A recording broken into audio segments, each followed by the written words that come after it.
கர்த்தர் சொல்லுகிறது என்னவென்றால், காட்சாவினுடைய 3 பாதங்களின் நிமித்தமும் 4 பாதங்களின் நிமித்தமும் நான் அதன் ஆக்கினையை திருப்ப மாட்டேன். அவர்கள் சிறைப்பட்டவர்களை ஏதோமினிடத்தில் ஒப்புவிக்கும்படி முழுதும் ஆக்கினார்களே. වහල්කම ඇති කරන්නේ කවුද?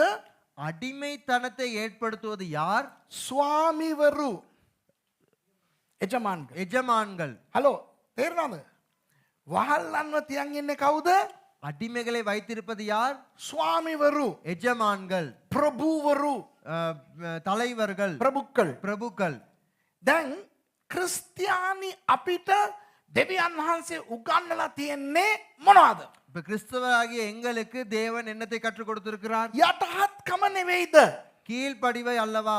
යටහත් කමින් හිටියානම් නේ දෙවියන් වහන්සේ අපිව ඔසවන්නේ.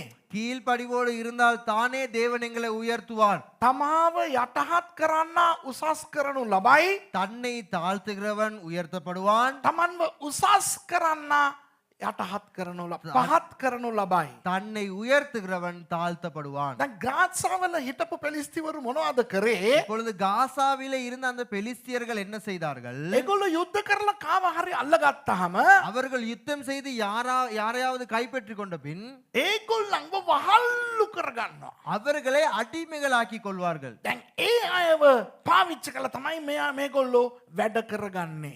அவர்களை வைத்து அவர்களை பயன்படுத்தி தான் அவர்களுடைய காரியங்களை வேலைகளை அவர்கள் செய்து கொள்வது. ආත්මිකව මේක අපි කොහොමද අපේ ජීවිතවලට අදාළ කරගන්නේ? ஆவிக்குரிய ரீதியாக இதை எப்படி எங்களுடைய வாழ்க்கைக்குள்ளே நாங்கள் எடுத்துக்கொள்வது? එකක් තමයි උඩංගුකම. ஒன்று தான் மேன்மை. ඔව් සමහර අය අනිත් අයට වඩා ඉගෙනගෙන තියෙනවා. ஆம், ஒரு சில பேர் மற்றவர்களை விட அதிகமாய் கற்றுக்கொண்ட நபர்கள் இருக்கிறார்கள். සමහර අයට අනිත් අයට වඩා ධනය තියෙනවා. ஒரு சில பேருக்கு மற்றவர்களை விட பணம் அதிகமா இருக்கிறது. සමහරුන්ට අනිත් අයට වඩා සහජ හැකියාවන් තියෙනවා. ஒரு சில பேர் மற்றவர்களை விட அவர்களுக்கு தாளந்துகள் திறமைகள் இருக்கிறது. දැන් මොනවද අපි දකින්නේ සභාවන් තුල? இப்பொழுது நாங்கள் சபையிலே என்னத்தை காண்கிறோம்? ඒ අයගේ ලොකුකම. அவர்களுடைய அந்த பெருமை மேன்மை. දැන් අපේ ලංකාවේ තියෙනවා යම් භාෂා රෝගයක්. இப்பொழுது எங்களுடைய இலங்கையிலே இருக்கிறது ஒரு பாஷை நோய், මොලි ව්‍යාධි. மொழி வியாதி. ඉංග්‍රීසි දන්නවා නම් අපි හිතන්නේ එයා ලොකු කයියෙක්. இப்போது ஆங்கிலம் தெரியும் என்றால் நாங்கள் நினைப்போம் அவர் ஒரு பெரிய நபர் தான். දැන් සමහර සභාවන් වල තියෙනවා සිංහල දේව මෙහෙය, දෙමළ දේව මෙහෙය, ඉංග්‍රීසි දේව මෙහෙය. இப்ப சில சபைகள் இருக்கிறது ஆங்கில ஆராதனை, சிங்கள ஆராதனை, தமிழ் ஆராதனை என்று. ඒ ඉංග්‍රීසි දේව මෙහෙයට යනවා කියන්නේ අර ස්ටයිල්. அந்த ஆங்கில ஆராதனைக்கு போவது என்பது அவங்க ஒரு வித்தியாசமான ஒரு ஸ்டைல். සමහර සභාවන් වල ඉංග්‍රීසි සභා දේව මෙහෙයට යන්නේ උන්ට හරියට ඉංග්‍රීසි තේරෙන්නේ. சில சபை அந்த ஆங்கில ஆராதனைக்கு போகிற சில நபருக்கு சரியாக ஆங்கிலமே புரியாது, தெரியாது. මං අවුස්සනවා. நான் அவர்களை கொஞ்சம் குழப்புவேன். එතකොට ඔයගොල්ලෝ කියන්න පුළුවන් එතකොට පාස්ටර් කලින් කියපු විදියට එහෙම අවුස්සන්න හොඳ නැහැ නේ කියලා. හොඳ නැහැ. දැන් පසුතැවෙනවා. அப்ப நீங்க சொல்லலாம், அப்ப பாஸ்டர் நீங்க அந்த முதல்ல சொன்ன மாதிரி அப்படி செய்வது பிழை தானே? அது பிழை. இப்போ நான் மனம் திரும்பி இருக்கேன். ඒ වුණාට මං කරපු දේ කියන්න ඉබේ. ஆனால் நான் செய்ததை சொல்ல வேணாமா? මං සමහරුන්ට කියනවා එක්ලේසියස්ටිස් පොත කියපන් කියලා. அப்ப நான் ஒரு சில பேருக்கு சொல்ல எக்லேசியாஸ்டிஸ் புக்க வாசி அப்படின்னு. දේශනාකාරයා පොත ඒක ඉංග්‍රීසියෙන් කියන්නේ එක්ලේසියස්ටිස්. பிரசங்கி புத்தகத்தை இங்கிலீஷ்ல எக்லேசியாஸ்டிஸ்னு சொல்லுவாங்க. දැන් අපිට කියන්න බැරි නම් අවුලක් නැහැ. இது எங்களுக்கு சொல்ல முடியாட்டி பிரச்சனை இல்ல. සමහර ඉංග්‍රීසි සර්විස් එකට යන්නේ උන්ට ඒක කියා ගන්න බෑනේ උයි. இங்கு ஆங்கிலம் அந்த ஆராதனைக்கு போகிறவங்களுக்கு அதை வாசிக்க முடியாது.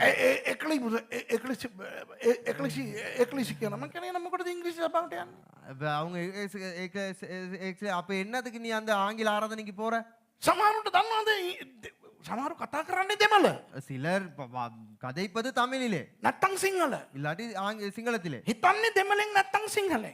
சிந்திப்பது சிங்களத்திலே அல்லாவிட்டால் தமிழிலே. යාඥා කරන්න කිව්වම දෙමළෙන් බෑ සිංහලෙන් බෑ ඉංග්‍රීසි. ஜெபிக்க சொன்னதுக்கு அப்புறம் சிங்களத்திலேயும் முடியாது, தமிழ்லயும் முடியாது, ஜெபிக்கிறது இங்கிலீஷ்ல, ஆங்கிலத்துல.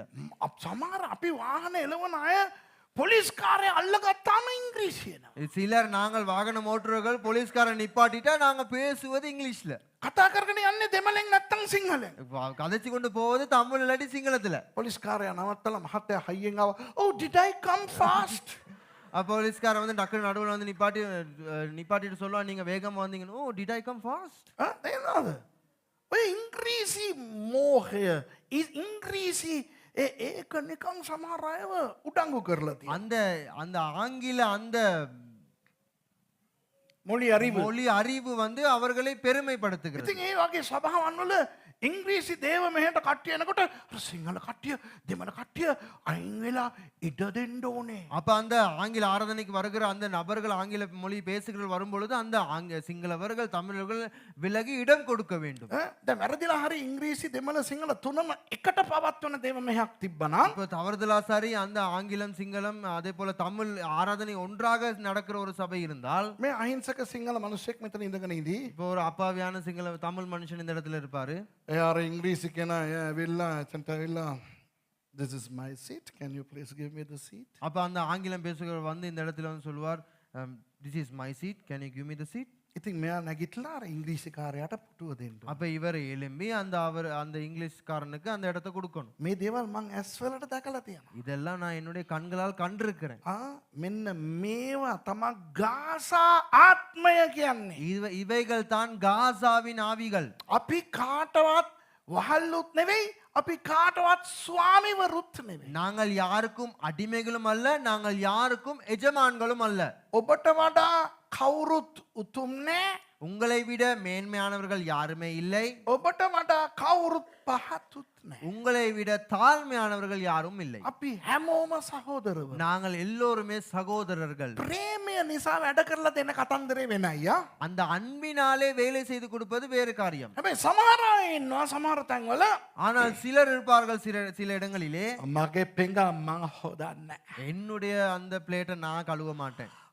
තේනවද? මම පොලිමේ ඉන්නේ නෑ. මං ඔයා පොලිමේ ඉඳගෙන මටත් අරගෙන එන්න. நான் அப்படியே அந்த போலின்ல இருந்து வர மாட்டேன். நான் அப்படியே வந்து அந்த சாப்பாடை கேட்டு எடுத்து. දැකලා තියෙනවද ඒ වගේම? பாதறிங்களா அப்படியாப்பட்டவர்களை? දැකලා තියෙනවද? பாதறிங்களா? ගාසා ආත්මය காசாவின் ஆவி.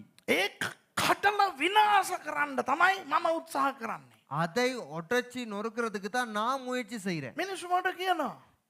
මිනිස්සු මට කියනවා. ஜனங்கள் எனக்கு வந்து சொல்லுகிறார்கள், පාස්ටර් කෑම වෙලාවේ ඔයත් පොලිමේ එනවනේ කියලා. பாஸ்டர் இந்த சாப்பாடு நேரத்துல நீங்களும் போலின்லயே வாரீங்கன்னா? මං අහන්නේ මම පොලිමේ එන්න ඕන නැත්තම් ඇයි ඒ? நான் கேட்கிறேன், நான் போலின்ல வரக்கூடாதுன்னா ஏன் அது? ඇයි මම ප්‍රභූවරයෙක්ද? நான் ஒரு எஜமானா? මං කයියෙක්ද? நான் ஒரு பெரிய நபரா? මෙතන ඉන්න කාට හරි වඩා මම උසස්ද? இங்க இருக்கிற யாரையாகிலும் விட நான் மேன்மை உள்ளவனா? මං තුල ඉන්න වෙනම සුදාත්මයන් වහන්සේ කෙනෙක්ද? எனக்குள்ளே இருப்பது ஒரு வித்தியாசமான பரிசுத்தாவியா? නෑ. இல்ல. සේවයන් වෙනස් වෙන්න පුළුවන්. ஊழியங்கள் வித்தியாசப்படலாம். තනතුරු වගකීම් වෙනස් වෙන්න පුළුවන්. பொறுப்புகள் அந்த அந்த தன்மைகள் வித்தியாசப்படலாம். නමුත් ගාසා ආත්මය ஆனால் காசாவின் ஆவி උඩංගුකමේ ආත්මය. பெருமையின் ஆவி. දැන් අපි ගාසා ගැන නෙවෙයි බලන්නේ. இப்ப காசாவை குறித்து தான் நாங்க பாக்குறோம். ගාසා එවුන්ගේ දෙයියෝ කවුද? ඔයගොල්ලෝ දන්නවා කියන්න.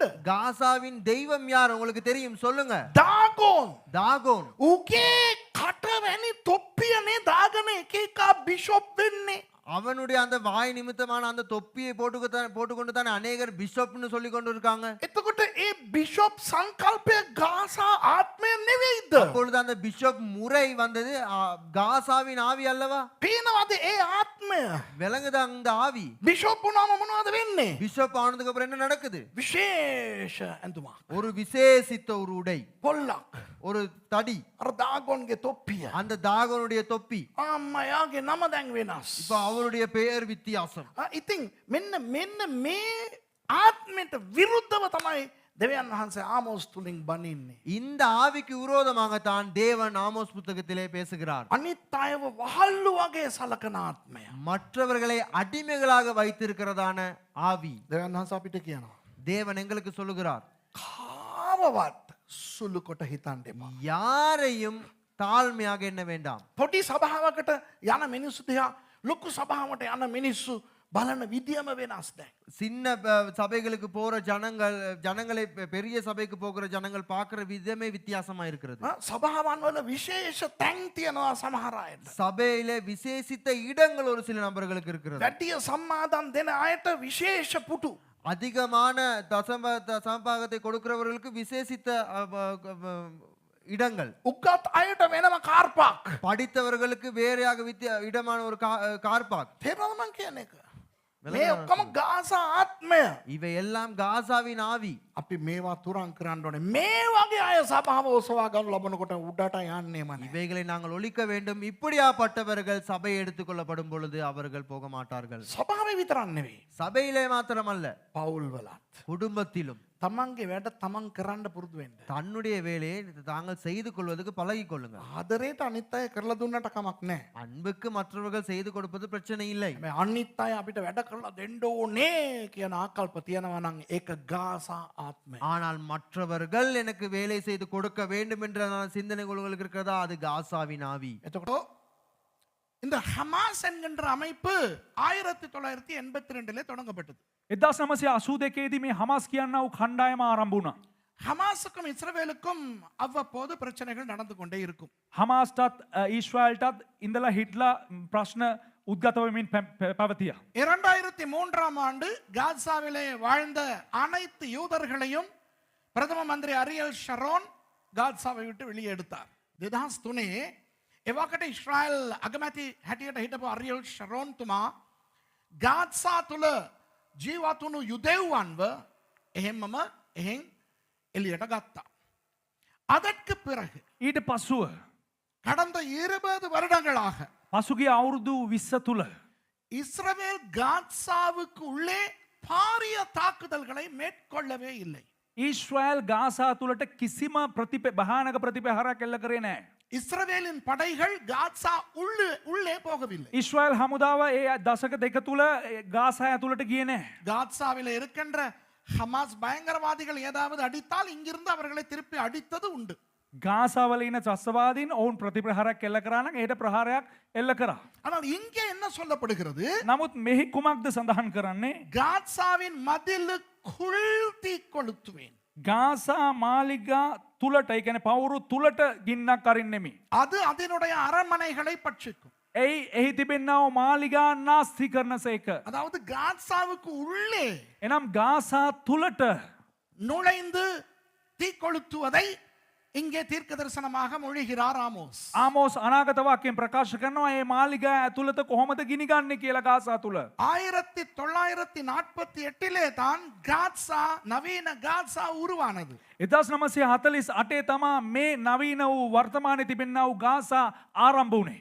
48 இருந்து 2003 வரை 1948 ඉඳලා 2023 දක්වා காசாவுக்கு அவ்வப்போது இவர்கள் பிரதி அடிகள் அடித்தார்களே அன்றி ගාසා තුලට ප්‍රතිප්‍රහාර ඉඳලා හිටලා එල්ල කරා ඇරෙන්න இவர்கள் காசாவை தீக்கொளுத்தவும் இல்லை. මොවුන් ගාසාවලට ගිනි තිබ්බෙත් නැහැ. அதன் அரண்மனைகளை நொறுக்கவும் இல்லை. එහි තිබෙන මාලිගාවල් පොඩි කරේවත් නැහැ. இராணுவமாக உள்ளே சென்று அதை முழுக்க கைப்பற்ற முயற்சிக்கவும் இல்லை. හමුදාවක් හැටියට ඇතුළට ඇතුල් වෙලා එය මුළුමනින්ම අත්පත් කරගන්න හිතුවෙත් නැහැ. அதாவது ஆமோஸ் 1:8 நிறைவேறவே இல்லை 2023 வரை. එනම් ආමෝස් 1:8 ඉෂ්ට වුණේම නැහැ 2023 වනතෙක්.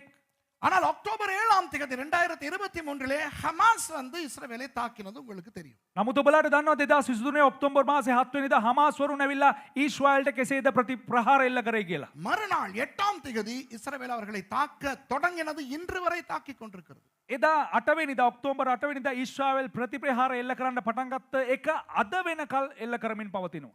என்ன நடக்கிறது? මොකක්ද සිද්ධ වෙන්නේ? இஸ்ரேலிய ராணுவம் காசாவுக்குள்ளே இருக்கிறது. ඊශ්‍රායල් හමුදාව ගාසා තුල දැන් සිටිනවා. யுத்த டாங்கிகள் இருக்கின்றன. යුද්ධ ටැංකි තියෙනවා. விமானங்கள் சென்று தாக்குகின்றன. ගුවන් යානා ගිහිලා ප්‍රහාර එල්ල කරනවා. அங்க நீங்கள் ரஃபாவை பார்த்தால் அல்லது கான் யூனிஸை பார்த்தால் அல்லது பிலடெல்பி காரிடோரை பார்த்தால் பாரிய பாரிய அரண்மனைகளுக்கு ஒப்பான கட்டடங்கள் எல்லாம் தரைமட்டமாகிக் கொண்டிருக்கின்றன. ඔබ ෆිලඩෙල්ෆි කොරිඩෝ එක බැලුවා නම් කාන් යුනිස් බැලුවා නම් රාෆා බැලුවා නම් මේ හැම ප්‍රදේශවලම තිබෙනා වූ සෑම මාලිගාවක්ම ගොඩනැගිල්ලක්ම විනාශ වෙලා ගිහිලා තිබෙනවා. நம் கண் முன்னே ஆமோஸ் 1:8 நிறைவேறிக் கொண்டு வருகிறது. අපේ දැස් ඉදිරියේ ආමෝස් පළවෙනි පරිච්ඡේදයේ 8 වෙනි පදය ඉෂ්ට වෙමින් පවතිනවා. ஏன் இந்த யுத்தம் இவ்வளவு காலம் நீடிக்கிறது தெரியுமா? ඇයි දන්නවද මේ යුද්ධය මෙච්චර කාලයක් දිග්ගැස්සෙන්නේ? அநேகருக்கு தெரியாத ஒரு ரகசியத்தை நான் இப்பொழுது சொல்லுகிறேன். බොහෝ දෙනෙක්ට නොදන්නා වූ රහසක් මං දැන් ඔබලට කියන්නම්. இஸ்ரவேல் அவர்களை முழுக்க அழிக்காததற்கு 2 காரணங்கள் உண்டு. ඉස්්‍රයිල් වරු ඔවුන්ව මුළුමනින්ම විනාශ කරන්න නැතුවෙන්ට කාරණා දෙකක් තිබෙනවා. ஒன்று, இன்னும் நூற்றுக்கணக்கான பணைய கைதிகளை அவர்கள் பிடித்து வைத்துக் கொண்டிருக்கிறார்கள். එකක් තාමත් සිය ගණන් වූ ඒ කියන්නේ ප්‍රාණාපකරුවන්ව තබාගෙන සිටිනවා. இரண்டாவது, பொதுமக்களுக்கு இடையிலே மறைந்து கொண்டுதான் ஹமாஸ் யுத்தம் செய்கிறது. ඒ වගේම පොදු ජනතාව අන්තර්ගත ඔවුන් ඇතුලේ ඉඳමින් තම හමස් ශස්ත්‍රවාදීන් යුද්ධ කරන්නේ. அதனால் தான் இஸ்ரவேல் மிகவும் கவனமாக பார்த்து பார்த்து அடிக்கிறது. ඒ නිසා තමයි ඉතා ප්‍රවේශමෙන් ඊශ්‍රායල් හමුදාව ඔවුන් සොයාගෙන ගොස් ප්‍රහාර එල්ල කරන්නේ. இப்படி இது ஒரு புறம் இருக்க, දැන් මේක මේ ආකාරයෙන් තිබෙන්න அநேகர் யோசிக்கலாம், බොහෝ දෙනෙක් කල්පනා කරන්න පුළුවන් என்னடா 1 வருடமும் 2 மாதங்களும் தாண்டி இன்னும் அடிக்கிறார்கள், ஹமாஸ் இருக்கிறதே, ஹமாஸ் இன்னும் அழியவில்லையே என்று. කල්පනා කරන්න පුළුවන් අවුරුද්දයි මාස දෙකක් තවත් යුද්ධ පවතිනවනේ තාමත් හමාස් වලට ප්‍රහාර එල්ල කරනවනේ මේ හමාස් කියන කණ්ඩායම ඉවර වෙන්නේ නැහනේ. இது ஒளிப்பதிவு செய்யப்படுகிறது, இது நேரலையிலே போகிறது. ஆகவே நான் இப்போ சொல்லுவது பொய்யாய் சொல்ல முடியாது. දැන් මේක පටිගත වෙනවා, ඒ වගේම සජීවීව විකාශනය වෙනවා. ඒ නිසා මම මේ ස්ථාන ඉදලා කියන දෙයක් බොරුවක් නොවේ. இந்த யுத்தம் தொடங்கின பொழுது මේ යුද්ධය පටන් ගන්න විට சுமார் 20,000 ஹமாஸ் பயங்கரவாதிகள் இருந்தார்கள். ත්‍රස්තවාදීන් හමාස් ත්‍රස්තවාදීන් 20000කට ආසන්න සංඛ්‍යාවක් හිටියා. கடந்த 1 வருடம் 2 மாதங்களில் පසුගිය අවුරුද්දයි මාස දෙකක් ඇතුළත 14,000க்கு அதிகமான ஹமாஸ் பயங்கரவாதிகள் கொல்லப்பட்டார்கள். 15000කට අධික වූ හමුදාවක් 14,000කට. 14000කට අධික වූ හමාස් හමුදාවක් මැරලා ගිහිල්ලා තියෙනවා. ஆனால் இன்று නමුත් අද 20,000 சொச்சம் ஹமாஸ் பயங்கரவாதிகள் இருக்கிறார்கள். 20000කට අධික හමාස් ත්‍රස්තවාදීන් පිරිසක් තවත් ඉන්නවා. என்ன நடக்கிறது මොකක්ද සිද්ධ වෙන්නේ? சொல்லவா? කියන්නද? மிச்சம் இருக்கிற ஹமாஸ் பயங்கரவாதிகள் ඉතුරුව සිටින්නා වූ හමාස් ත්‍රස්තවාදීන් அங்கு இருக்கின்ற பாலஸ்தீன வாலிபர்களையும் சின்ன பையன்களையும் பலவந்தமாக ஹமாஸுக்குள்ளே சேர்த்து சேர்த்து சேர்த்து வருகிறார்கள். එහි ඉන්න ඒ පලස්තීන තරුණයන් ඔවුන්ව බලෙන් ඔවුන්ගේ හමුදාවට ත්‍රස්තවාදී කණ්ඩායමට බඳව ගන්නවා. தருணன் பமனக் நெவை லமாய் அவர்களுக்கு வீடியோக்கள் காட்டி அவர்களை வசியப்படுத்தி தாங்களாக இணையவும் வைக்கிறார்கள். ඔවුන්ට මොනවද කරන්න එක එක වීඩියෝ පට පෙන්නලා දර්ශන පෙන්නලා ඔවුන්ව වශී කරගෙන තමන්ගේ කණ්ඩායමට එකතු වෙන්න ඔවුන්ව සලස්වනවා. அப்படி விரும்பி இணையாதவர்களை பலவந்தமாக இணைக்கிறார்கள். ඒ වගේම ඔවුන්ගේ කැමැත්තෙන් ඔවුන් වශී වෙලා හරි ඒ කණ්ඩායමට මාරු නැත්නම් ඔවුන් බලහත්කාරයෙන් හරි ඔවුන්ව බඳව ගන්නවා. சொல்லுவோம், ஒரு பாலஸ்தீன குடும்பத்திலே ஒரு 2-3 ஆண்கள் இருக்கிறார்கள் என்று. අපි උදාහරණයකට ගමු පලස්තීන එක පවුලක දෙන්නේ 3 දෙනෙක් පිරිමි ඉන්නවා කියලා. அந்த குடும்பத்தின் பெண்களையும் பிள்ளைகளையும் வயோதிபர்களையும் இவர்கள் கொண்டு போய் வைத்தியசாலைகளிலே, பாடசாலைகளிலே, அறைகளிலே பூட்டி வைத்து அந்த ஆண்களுக்கு சொல்லுகிறார்கள், நீங்கள் ஹமாஸுக்கு இணையாவிட்டால் இவர்கள் செத்து போவார்கள் என்று. අපි උදාහරණයක් හැටියට පවුලක් ගත්තොත් ඒ පවුලේ කාන්තාවන් ඉන්නවා නම් ඒ කාන්තාවන්ව අරන් ගිහිල්ලා ඉස්කෝලේක නැත්නම් ආරෝග්‍ය ශාලාවක ඔවුන්ව නිවාස අඩස්සිය තබලා කියනවා උඹලා අපෙත් එක්ක පිරිමි අයට කියන උඹලා අපෙත් එක්ක එකතු වුනේ නැත්නම් මේ අයව අපි ඝාතනය කරනවා කියලා. ஆகவே ஒரு பக்கத்திலே உலகத்துக்கு ஹமாஸ் காட்டுகிறது, இஸ்ரவேல் ஒன்றும் எங்களை அழிக்கவில்லை, இன்னும் 20,000 பேர் இருக்கிறோம் பாருங்கள் என்று. ඒ නිසා ලෝකයට හමාස් පෙන්නුම් කරන එකක් තමයි ඊශ්‍රායල් තාම අපිව විනාශ කරන්නේ තාමත් අපිට 20000කින් යුද්ධ සන්නද්ධ හමුදාවක් ඉන්නවා කියලා. அப்படி இணைய மறுக்கின்ற வாலிபர்களுடைய குடும்பங்களையும் பிள்ளைகளையும் இவர்கள் கொலை செய்துவிட்டு இஸ்ரேலிய தாக்குதல்களால் இவர்கள் அழிந்து போகிறார்கள் என்று உலகத்துக்கு காட்டுகிறார். ඒ නිසා මොවුන් මොනවද කරන්නේ? මොවුන් එක්ක එකතු වෙන්නේ නැති ඒ තරුණ ඒ වගේම තරුණ දරුවන් මොනවද කරන්නේ? ඝාතනය කළ ලෝකයට පෙන්නනවා මේ අයව මරලා තියෙන ඊශ්‍රායල් හමුදාව කියලා. அவ்வளவு ஒரு பயங்கரமான, ஒரு துரதிருஷ்டமான, ஒரு கவலையான விஷயம் இன்றைக்கு அங்கே காத்சாவிலே நடந்து கொண்டிருக்கிறது. එතරම් වූ භයානක වූ දුක්ඛිත වූ අශිෂ්ට සම්පන්න කාරණාවන් ගාසාවල සිද්ධ වෙමින් පවතිනවා. ஆனால் அன்று எப்படி 1 சாமுவேல் 5ஆம் அதிகாரத்திலே தாகோன் உடன்படிக்கை பெட்டிக்கு முன்பாக விழுந்து நொறுங்கியதோ அதே போல ஹமாஸ் இஸ்ரவேலுக்கு முன்பாக விழுந்து நொறுங்கத்தான் போகிறது. නමුත් කොහොමද ඉතිහාසයේ 1 සාමුවෙල් පොතේ පස්වෙනි පරිච්ඡේදයේ ඒ දාගොන් කියන දෙයියා ඒ දේවමාලිගාව ඉදිරියේ ගිවිසුම් පෙට්ටිය ගිවිසුම් පෙට්ටිය ඉදිරියේ වැටුනේ ඒ වගේ හමාස් වැටෙන්න යනවා. ஆகவே நான் மறுபடி சொல்லுகிறேன், 1.25 வருஷமாக சொல்லிக் கொண்டு வருகிறேன். එම නිසා මම නැවත කියනනම් අවුරුද්දයි මාස 3ක් දැන් මම ප්‍රකාශ කරමින් පවතිනවා. இது ஒன்றும் பாலஸ்தீனர்களுக்கும் இஸ்ரவேலர்களுக்கும் இடையான யுத்தமும் அல்ல. මෙය පලස්තීනවරුන්ටත් ඉස්රායල්වරුන්ටත් අතර තියෙන යුද්ධයක් නොවේයි. ஹமாஸுக்கும் இஸ்ரேலி டிஃபென்ஸ் ஃபோர்ஸுக்கும் இடையிலே நடக்கின்ற ஒரு யுத்தமும் அல்ல.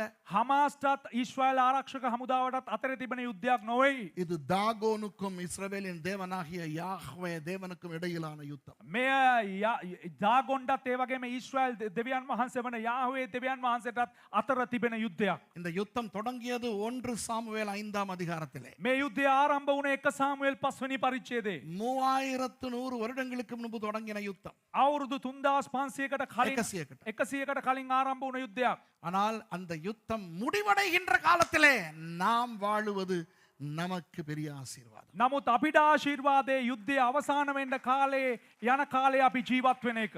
ஆனால் நாளுக்கு நாள் நம்முடைய கிறிஸ்தவர்கள் ஏமாந்து கொண்டு வஞ்சிக்கப்பட்டு போகிறார்கள். ඒ නිසා දිනෙන් දින මොනවද වෙන්නේ? අපේ කිතුණුවන් ඔවුන් රැවටෙමින් පවතිනවා. படித்து படம் போட்டு 1.25 வருஷமாக நான் சொல்லிக் கொண்டு வருகிறேன், பிஷப் தொப்பி தாகோனின் தலை என்று கேட்க மாட்டேன் என்கிறார்கள். අවුරුදු 1යි මාස 3ක් මම උගන්වමින් එනවා ඒ බිෂොප් තොප්පිය වෙන මොකක්වත් නෙවෙයි ඒ දාගොන් දෙයියා කියලා. நாளுக்கு நாள் கிறிஸ்தவர்கள் பிஷப் மோகத்தால் பாதிக்கப்பட்டு பிஷப் ஆகி கொண்டு வருகிறார்கள். දිනපතා දවසින් දවස කිතුණුවන් මොනවද වෙන්නේ? මේ බිෂොප් තොප්පියට මෝහන වෙලා බිෂොප් තනතුරට මෝහන වෙලා රැවටෙමින් පවතිනවා. என் போனிலே ஃபேஸ்புக்கே இல்லை. මගේ ෆෝන් එකේ Facebook එකම නැහැ. அது பார்க்க அருவருப்பாக இருக்கிறது. ඒක බලන්නම අප්‍රියයි. ஃபேஸ்புக்கை அழிக்க முடியாது என்றால் ஃபேஸ்புக் வழியாக எத்தனையோ பேர் என்னுடைய ஊழியத்தை தாங்குகிறார்கள், ஜெபித்து அத்தோடு அவர்கள் பிரசங்கங்களை கேட்கிறார்கள். Facebook එක මට ඉවත් කරන්න බෑ. මොකද Facebook එක තුලින් බොහෝ දෙනෙක් යාඥාවෙන් දරා ගන්නවා, අපේ සේවයත් එක්ක සම්බන්ධ වෙනවා. ඒ වගේම බොහෝ දේශනා වුන් නරඹනවා. ஆனால் வேறு வழியாக ஃபேஸ்புக்கு போனால் ஒரு 2 வாரத்துக்கு ஒரு முறை யாராவது ஒரு நல்ல பாஸ்டர் பிஷப் ஆகி கொண்டிருக்கிறார். හැබැයි ඔය සති දෙකකට සැරයක් Facebook එකට කොහොම හරි මම රින්ගල බැලුවා නම් කවුරු හරි හොඳ පාස්ටර් කෙනෙක් බිෂොප් කාරයෙක් වෙනවා. ஐயோ, இந்த அவலத்தை ஏன் இந்த மக்கள் புரிந்து கொள்ளுகிறார்கள் இல்லை? අයියෝ මේ දේ ඇයි මේ මිනිස්සුන්ට තේරෙන්නේ නැත්තේ? அப்போ அந்த 7வது வசனம் நிறைவேறிக் கொண்டு வருகிறது. එසේනම් ඒ 7 වෙනි වගන්තිය ඉෂ්ට වෙමින් පවතිනවා. 8வது வசனம் பாருங்கள். 8 වෙනි පදය බලන්න. நான் குடிகளை அஷ்தோத்திலும் செங்கோல் செலுத்துகிறவனை அஷ்கலோனிலும் இராதபடிக்கு சங்காரம் பண்ணி பெலிஸ்தரில் மீதியானவர்கள் அழியும்படிக்கு என் கையை எக்ரோனுக்கு விரோதமாக திருப்பேன் என்று கர்த்தராகிய ஆண்டவர் சொல்லுகிறார். 8 වෙනි වගන්තිය කියනවා මම අශ්දෝත් කෙරෙන් වැසියාද අශ්කලොන් කෙරෙන් ජයකොන්තියද අල්ලන්නද සිඳ දමා මාගේ අතේ ක්‍රෝන්ට විරුද්ධව හරවන්නෙමි. இதோ கேட்டுக்கொள்ளுங்கள். මෙන්න අහන්න. 8வது வசனத்திலே 3 பட்டணங்கள் சொல்லப்படுகின்றன. இப்போ இவர்தான் காசா. එහා පැත්තේ ඉන්නේ ගාසා. சரியா? அந்த ஆர்டர்ல அவர் தான் காசா. ஆல்ரெடி கையை உடைச்சிக்கிட்டு இருக்காரு பாவம். එයා අත කඩාගෙනම ඉන්නේ. அஷ்டோட் இவர். අශ්දෝත් ඇවිල්ලා මේ මැද ඉන්න මල්ලි. அஷ்கலோன் இவர். අශ්කලොන් මෙයා. எக்ரோன் இவர். එක්රෝන් මෙයා. கவனிங்க, ஆர்டரை சொல்றேன். මේක තමයි පිළිවෙල. இப்போ ஆமோஸ் 1வது அதிகாரத்திலே 7ஆம் வசனத்திலே இவர் உண்டு. ආමෝස් පළවෙනි පරිච්ඡේදයේ 7 වෙනි පදයේ මෙයා ඉන්නවා ගාසා. ஓகே, காசா. 8வது வசனத்திலே 3 உண்டு. 8 වෙනි පදයේ 3 දෙනෙක් ඉන්නවා. ஆர்டர் என்ன? எந்த ஒழுங்கிலே?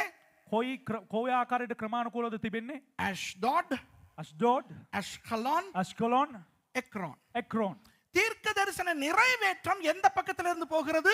අනාගත වාක්‍ය සම්පූර්ණයෙන්ම කොයි පැත්තේ ඉඳලාද යන්නේ? இந்த பக்கத்துல இருந்து போகிறது. මේ පැත්තේ ඉඳලා ගමන් කරනවා. அப்போ 8வது வசனம் சொல்லுகிறது, එසේනම් 8 වෙනි වගන්තිය සඳහන් කරනවා இந்த 3 பட்டணங்களிலும் அவர்கள் இல்லாதபடிக்கு அழிப்பேன். அப்படிதானே? பாருங்க, මේ බලන්න 8 වෙනි පදේ කියනවා මේ නගරයන් තුන ඔවුන් නැති වෙන ආකාරයට සිඳ දමනවා කියලා. அதாவது சரி, நான் குடிகளை அஷ்டோடிலும் அஷ்கலோனிலும் இராதபடிக்கு சங்காரம் பண்ணி අශ්දෝට්ටත් ஆ, අශ්කලොන්ටත් பெலிஸ்தரில் மீதியானவர்கள் அழியும்படிக்கு என் கையை எக்ரோனுக்கு விரோதமாக திருப்புவேன். ஓகே, එක්‍රෝන්ට විරුද්ධව හරවන්නේ පිලිස්තිවරුන්ගේ ඉතිරි කොටස විනාශ වන්නේයි. அதாவது பெலிஸ்தியர்கள் எக்ரோன், அஷ்கலோன், அஷ்டோடிலே இருந்து அகற்றப்படுவார்கள். 8வது வசனத்திலே ඒ නිසා 8වෙනි පදයේදී පිලිස්තිවරුන් එක්‍රෝන් වල ඉඳලා අශ්කලෝන් වල ඉඳලා අශ්දෝඩ් වල ඉඳලා ඉවත් කරනවා. ஓகே,